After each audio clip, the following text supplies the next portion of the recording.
चुप रहने की ताकत। गौतम बुद्ध कहते हैं, इन 5 जगह पर चुप रहने से बदल जाएगा आपका जीवन। जब भी कोई व्यक्ति गौतम बुद्ध के संग में शामिल होता था तो बुद्ध उसे सबसे पहले शांत रहने के लिए कहते थे। ध्यान की अवस्था में जाने से पहले उस भिक्षु को शांत रहना सिखाया जाता था। आज के मुश्किल दौर में तनाव पैदा होना तो लाजमी है। ऐसे में अगर आप हर रोज कुछ देर मौन रहने का अभ्यास करते हैं तो इससे आपके तनाव पैदा होने वाले हार्मोन्स के लेवल में कमी आती है। इससे आपका दिमाग बिल्कुल शांत होता है, गुस्सा नियंत्रित रहता है, तनाव बढ़ाने वाले हार्मोन्स का लेवल घटता है। आज के इस टॉप 5 मोरल स्टोरी में हम जानेंगे किन मौक़ों पर हमें शांत रहना है और किन मौक़ों पर हमें बोलना है, और शांत रहने से हमारे अंदर क्या क्या बदलाव आ सकता है।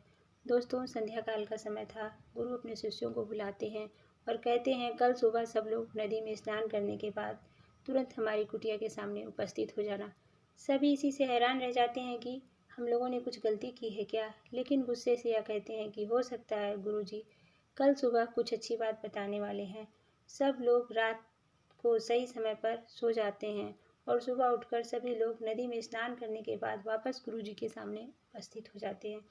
गुरु कहते हैं, आज हम तुम सबको चुप रहने के फायदे के बारे में बताऊंगा। गुरु कहते हैं, 5 मौके जहाँ पर चुप रहने से होता है लाभ और बोलने से नुकसान। गुरु कहते हैं, अगर आप इन 5 मौक़ों पर शांत हो जाएं, यानी मौन हो जाएं, तो आप जो चाहोगे वही मिल जाएगा। आपकी ज़िंदगी में चमत्कारिक बदलाव शुरू हो जाएंगे।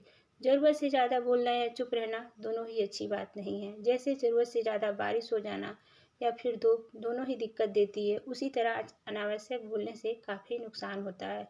गुरु कहते हैं, पहला ऐसा मौका जहाँ पर व्यक्ति को चुप रहना चाहिए, बिना तथ्य के न बोलें। गुरु ने कहा, अगर आपके पास कोई तथ्य नहीं है तो वहाँ चुप रहने में ही भलाई है। चुप बैठने से दिमाग में नई कोशिकाओं का निर्माण होता है। इससे ज्ञान की वृद्धि होती है। बोलने में भलाई वही है जहाँ आपको किसी चीज़ के बारे में पूरा ज्ञान हो। अगर आप बिना तथ्य के बोलते हैं या फिर बेवजह बोलते हैं तो आपका वहाँ मजाक भी बन सकता है। अगर आपके पास पर्याप्त जानकारी नहीं है, ऐसी जगह पर बोलने से आपका मजाक तो बना रहेगा, साथ ही लोगों का भरोसा भी आपसे उठने लगेगा। इसलिए ऐसी जगह पर शांत रहो जहाँ तुम्हें पता ना हो क्या बोलना है क्या नहीं। कई बार कुछ लोग ऐसे होते हैं जो हर जगह अपनी उपस्थिति बताने लगते हैं। उन्हें पता नहीं होता कि हमें क्या बोलना है, लेकिन फिर भी बोलते जाते हैं। फिर बाद में दूसरे लोग उनके जाने के बाद उनका मजाक उड़ाते हैं। जब तक आपको उस तथ्य के बारे में अच्छा ज्ञान नहीं है, उसके बारे में पता नहीं है, तो वहाँ चुप रहना ही ज़्यादा समझदारी है। गुरु ने कहा, दूसरा ऐसा मौका जहाँ पर व्यक्ति को चुप रहना चाहिए, शब्दों से न पहुँचे ठेस। अगर आपके शब्द किसी को मानसिक ठेस पहुँचा रहे हैं तो वहाँ चुप हो जाना चाहिए। कमज़ोर व्यक्ति के बारे में कुछ भी बोलकर आप महान नहीं बन सकते। महान आप किसी कमज़ोर व्यक्ति का साथ देने में बनेंगे। कई बार होता है कुछ लोग छोटे व्यक्ति का खूब भला बुरा कहते हैं। सामने वाला इंसान तो करते आपसे छोटा है, वह कुछ नहीं बोलेगा, लेकिन आप उसकी नज़रों में गिरते चले जाएंगे। हाँ, हो सकता है कि कल वह भी आपसे पद में बड़ा हो जाए। पद में आपसे जब बड़ा हो जाएगा तो आज जो रवैया आपका उसके साथ है, आने वाले समय में वह भी आपके साथ वही करेगा। आप किसी को नीचा दिखाकर बड़ा नहीं बन सकते। बड़ा बनना है तो अपने से छोटे लोगों का इज्जत भी करना सीखें और साथ ही बड़े लोगों का सम्मान करना चाहिए। लोगों को लगता है कि अगर वह अकड़ कर बोलेंगे, सामने वाले को नीचा गिराने की कोशिश करेंगे तो वह बड़े बन जाएंगे। यह सब उनकी भूल है। बड़े होने की बजाय आप उनकी नज़रों में गिरते चले जाएंगे। गुरु ने कहा, इसलिए शिष्यों, तुम सब जब भी बोलना आदर भाव से बोलना, ताकि तुम्हारी बात लोगों को अच्छी लगे। बोलने में भाई बहन, माता पिता, मित्र इत्यादि शब्दों का इस्तेमाल जरूर करना। इससे तुम्हारे मान प्रतिष्ठा तो बढ़ेगी, साथ ही लोगों की नज़रों में तुम समझदार व्यक्ति बन जाओगे। गुरु ने कहा, तीसरा मौका जहाँ पर व्यक्ति को चुप रहने में ही भलाई है। क्रोध या घृणा करने वाले लोग, जब कोई आपका अपना या सगा संबंधी आप पर क्रोध कर रहा हो, आपका अपमान कर रहा हो, तो आप उसे उस वक्त चुप रहना चाहिए ताकि सामने वाले का गुब्बारा पूरी तरह फट जाए। यदि आप सही हैं तो उससे कतई माफ़ी न मांगे। चुप रहकर सही समय का इंतजार करें, वह खुद आपसे माफ़ी मांग लेगा जब उसे अपनी गलती का एहसास होगा। गुरु कहते हैं कि अगर आपका कोई सगा संबंधी आप पर क्रोध कर रहा हो और आप उसे शांत रहने या आदर सम्मान देने की निशानी होती है। इससे न कोई छोटा होता है न बड़ा। अगर आप अगर आपको क्रोध आ रहा है तो आप वहाँ से किसी का अनादर किए बिना चले जाइए या फिर चुप रहें। क्रोध करने से आपके रिश्ते खराब होंगे। क्रोध हमेशा क्रोध करने वाले व्यक्ति का ही बुरा करता है। गुरु आगे कहते हैं, एक बार की बात है, एक सांप जंगल से भागते हुए किसी राजा के घर में पहुंच गया। लोगों ने छेड़खानी की तो वह बहुत ही गुस्सा हो गया, जिससे घर में जो तलवार पड़ी हुई थी उसी की लपेट कर कसने लगा। धीरे धीरे उसका पूरा शरीर कट गया। ठीक उसी प्रकार हमारा गुस्सा भी तलवार की भांति काटता रहता है। गुस्सा ध्यान से खत्म होता है। प्रतिदिन अगर आप ध्यान की मुद्रा में बैठे हैं तो आपका गुस्सा आपके नियंत्रण में रहेगा। गुरु आगे कहते हैं कि यह तो तरीका है कि आप प्रतिदिन ध्यान का अभ्यास करें।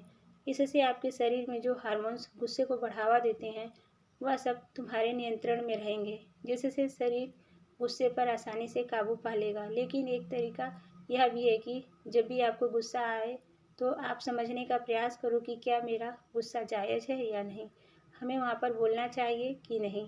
जब आप खुद इस बात का आकलन करेंगे तो आपको खुद पता चल जाएगा कि हमें गुस्सा करना चाहिए या नहीं। फिर भी अगर आपको गुस्सा आ रहा है तो आप वहाँ से दूर हटने का प्रयास करें, वहाँ से दूर चले जाएं। धीरे धीरे समय के साथ आपका दिमाग शांत हो जाएगा। गुरु ने कहा, चौथा ऐसा मौका जहाँ पर इंसान को बहुत ही समझदारी के साथ काम लेना चाहिए, वहाँ पर आपको चुप ही रहना चाहिए। जहाँ पर उस मुद्दे से आपका कोई संबंध ना हो, बिना किसी वजह अगर आप दूसरे के मुद्दे पर बोलेंगे तो यह आपके लिए अनिष्टकारी होगा। इससे केवल और केवल आपका ही नुकसान है। जब भी आप किसी दो लोगों के बीच में हो रहे विवाद में जल्दी अपनी टांग न डालें। अगर सामने वाला आपको बुला रहा है अपना झगड़ा शांत करवाने के लिए तो ही आप वहाँ पर जाएं। किसी की व्यक्तिगत ज़िंदगी में दखल अंदाजी नहीं देनी चाहिए जब तक कि वह व्यक्ति आपको नहीं बुलाता। अपने झगड़े को शांत करवाने के लिए कुछ लोग फालतू में दूसरे के विवाद में कूद पड़ते हैं। इससे उनके मान सम्मान मर्यादा पर लोग उंगली उठाने लगते हैं। गुरु कहते हैं, पांचवा ऐसा मौका जहाँ पर व्यक्ति को बहुत ही समझदारी के साथ चुप रहना चाहिए।